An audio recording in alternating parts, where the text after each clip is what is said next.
Maligayang pagdating sa Popcorn and Pink, tampok sa video na ito ang isang action thriller na pelikula na pinamagatang Kaabil.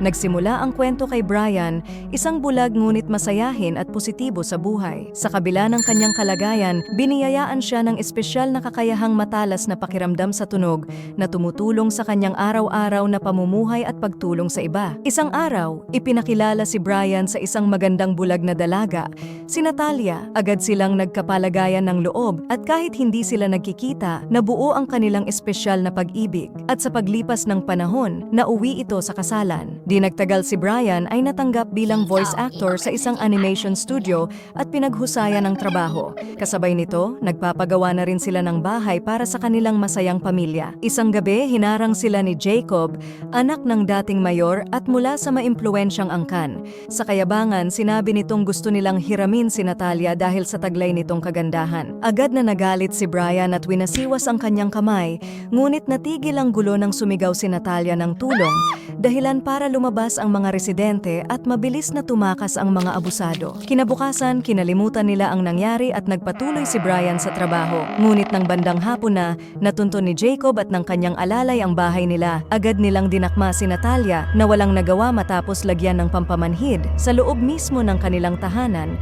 Walang awang pinagpiyastahan si Natalia ng dalawang lalaki. Pag-uwi ni Brian, nagtaka siya nang hindi siya sinalubong ng kanyang asawa, kaya pumunta siya agad sa kwarto. Doon, natagpuan niya si Natalia na nakatali. Pareho silang napaluha habang isinasalaysay ni Natalia ang nangyari. Agad nilang tinawagan ang pulis na mabilis na dumating para mag-imbestiga. Matapos ibigay ni Natalia ang salaysay at tukuyin ang mga salarin, pinayuhan sila ng hepe na magtungo sa ospital para kumuha ng medical records bilang ebidensya na nagalaw siya. Habang sila'y nasa biyahe, bigla na lamang lumitaw sa harap nila ang isang puting sasakyan. Mula rito, nagpakilala ang ilang pulis. Sumama sila nang walang kaalam-alam na nililin lang lamang sila. Dinala sila sa isang lumang bodega kung saan ginulpi si Brian ng mga taong hindi nila kilala.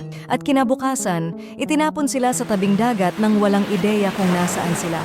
Mabuti na lang at may tumulong maghatid sa kanila sa ospital. Dito nila nalaman ang masamang balita. Nagnegatibo si Natalia sa pagsusuri dahil huli na ang pagkuha ng ebidensya, lalo na't nababad sila sa tubig. Lumabas na ang pagkulong sa kanila sa warehouse at pagtapon sa dagat ay plano ng mga mapang-abuso. Sinubukan nilang isumbong ang nangyari sa mga pulis, pero hindi sila pinaniwalaan dahil nagnegatibo ang resulta ni Natalia. Sa halip, tinawanan pa sila at inakusahang gusto lang magkapera. Dahil sa pagod, umuwi muna sila at umalis si Brian para humingi ng tulong sa mga kakilala. Ngunit pinagsisihan niya ito nang matuklasang tinapos pala ni Natalia ang kanyang sarili habang wala siya.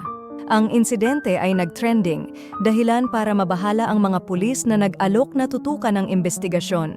Gayunpaman, lumalabas na pinagtatakpan pa rin nila ang mga salarin dahil sa impluwensya ni Jacob. Dahil dito, nawalan na siya ng tiwala sa mga pulis at sinabing pabayaan na lang ang nangyari tulad ng dati nilang pangmamaliit sa kanila noong una silang nagsumbong. Umalis siyang kalmado palabas ng istasyon, pero halata ang galit at puot sa kanyang kalooban. Tila siya na mismo ang gagawa ng paraan para ipaghiganti ang pinakamamahal niyang asawa. Si Brian ay bumili ng kakaibang gamit sa supermarket at ginamit ang talento niya sa pagkopya ng boses at kinopya ang boses ni Jacob para linlangin si Jason, ang alalay ni Jacob. Pinapunta niya ito sa abandonadong bar kung saan bigla niya itong inatake. Bulagman si Brian, nagawa niyang maramdaman ang galaw ni Jason gamit ang mga sitsirya na ikinalat niya sa sahig bilang gabay. Sa kabila ng pagtatangkang lumaban at magtapon ng mga bote sa kanya, muli siyang nasukol ni Brian at pinaulanan ulit ng walang tigil na suntok. Nalaman ni Brian mula sa liham ni Natalia na itinago niya sa ilalim ng kama ang dahilan ng kanyang pagsuko sa buhay.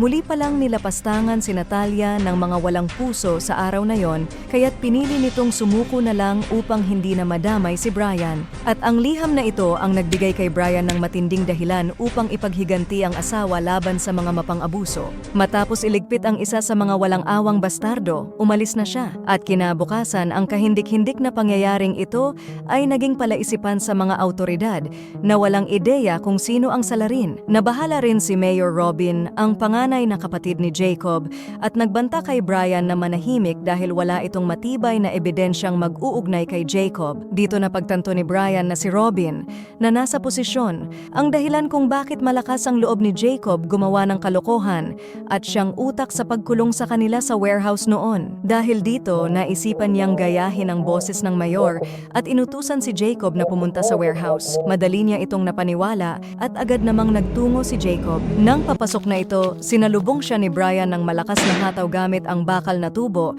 pero sinuwerte si Jacob dahil suot pa niya ang kanyang helmet. Natawa pa si Jacob nang malamang si Brian ang nagligpit sa kanyang alalay. Hindi na nagpatumpik-tumpik si Brian at sunod-sunod na hinataw si Jacob. Bagamat nakatama siya dahil bulag at limitado ang galaw, mabilis na naagaw ni Jacob ang tubo. Sa halip na tapusin agad, pinaglaruan pa ni Jacob ang walang kalaban-laban na si Brian. Sinabi pa niya na malapit na silang magkita ng mahal niyang si Natalia, sabay inamin niya rin na matagal na niyang ninanais ang babae at nagawa pa niya itong magalaw ng ilang ulit. Sa narinig, muling nagkaroon ng lakas si Brian. Dahil sa labis na inis, mabilis na dinampot ni Brian ang isa pang tubo at hinampas si Jacob ng sobrang lakas at agad itong nawala ng malay. Nang magising si Jacob, takot na takot itong nagmamakaawa dahil nakatali na siya. At ang dating mayabang na nagkukwento ng ginawang pambabastos sa asawa ni Brian ay ngayoy mistulang maamong tupa. Ngayon na siya ang may control. Sinabi ni Brian na hindi magtatagal ay magkikita na sila ng kanyang alalay at ang kanyang corrupt na kapatid. Kinuha niya ang cellphone ni Jacob at ginaya ang boses nito at tumawag kay Robin sinasabing, "Tulungan mo ako, nandito ako sa warehouse at may naggapos sa akin." Pagkababa ng tawag, binutas ni Brian ang mga drum ng gasolina sa lugar. Plano ni Brian na pasabugin ang lugar gamit ang mga drum ng gasolina kung saan ang pagbukas ng pinto ng kanyang kapatid ang magsisimula ng pagsabog. Hindi nagtagal, dumating si Robin at eksakto sa plano at hindi nito napansin ang patibong. At dahil dito, nailigpit niya si Jacob sa kamay ng sariling kapatid. Kasabay nito, sumabog din ang mga kagamitan at makinarya niya sa warehouse. At habang nagsisigaw sa inis at dahil sa pagkawala ng kanyang kapatid at ari-arian, masaya namang umalis si Brian na tagumpay sa lahat ng kanyang plano. Kinabukasan, nang mabalitaan ng hepe na may gumaya sa boses nilang magkapatid para papuntahin sila sa warehouse, agad niyang pinaghinalaan si Brian dahil isa siyang voice actor na kayang mag-iba ng boses. Dahil dito, nagsimula siyang mag-imbestiga sa mga naging kilos ni Brian nitong mga nakaraang araw. Samantala, napagpasyahan naman ni Brian na tapusin na ang huling yugto ng kanyang paghihiganti sa gabing iyon. Tinawagan niya ang korap na opisyal at inaming siya ang tumapos sa kapatid nito. Inutusan niya itong pumunta sa ginagawang kondominium na posibleng pinunduhan mula sa nakurakot na pera ng bayan. Dumating ang opisyal kasama ang bodyguard at nagkita sila sa pinakamataas na palapag. Nang sugurin siya, nagpahabol si Brian at hindi alam ng opisyal na may inihanda na pala itong patibong na nagresulta sa mabilis niyang pagbagsak mula sa taas. Nang makita kung paano madaling nailigpit ni Brian ang kanyang bodyguard, inis na pinaulanan siya ng bala ni Robin. Gumanti si Brian gamit ang isa pang bitag, dahilan para madaganan ito ng mga kahoy. Sinamantala niya ang pagkakataon at ibinuhos ang lahat ng galit at hinanakit sa korap na opisyal. Naniniwala si Brian na malaki ang naging papel nito sa sinapit nila ng kanyang asawa dahil sa pagmamanipula sa kapulisan at pagkonsinti sa maling gawain ng kanyang kapatid. Pagkatapos makapiglas, walang tigil na umatake ang opisyal kay Brian na halos sumuko na dahil sa tatlong magkasunod na gabi ng pakikipaglaban.